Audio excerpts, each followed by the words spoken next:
আসসালামু আলাইকুম। কোরআনের কিছু গুরুত্বপূর্ণ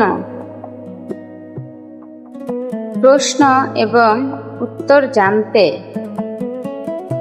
ভিডিওটা সম্পূর্ণ দেখুন। কোরআনের সবচেয়ে ছোট সূরা কোনটি? উত্তর সূরা আল কাউসার, 3 আয়াত। প্রশ্ন, কোরআন কত বছরে নাজিল হয়েছে? উত্তর 23 বছরে। প্রশ্ন, কোরআনে মোট কত সূরা আছে? উত্তর 114 সূরা।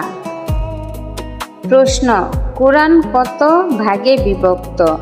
উত্তর 30 পারা জুজ। প্রশ্ন, কোন সূরাকে উম্মুল কিতাব বলা হয়? উত্তর সূরা আল ফাতিহা। প্রশ্ন, সবচেয়ে বড় আয়াত কোনটি? উত্তর আয়াতুল কুরসি।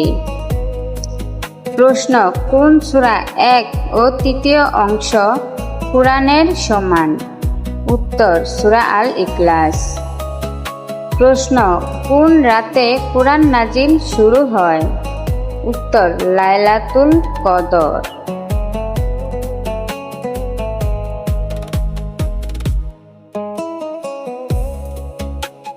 প্রশ্ন, কোরআনে বিসমিল্লাহ কতবার আছে?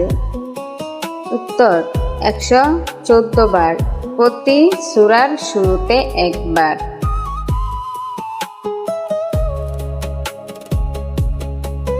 ভিডিওটি ভালো লাগলে সাবস্ক্রাইব করে পাশে থাকুন। জাযাকাল্লাহু খায়রান।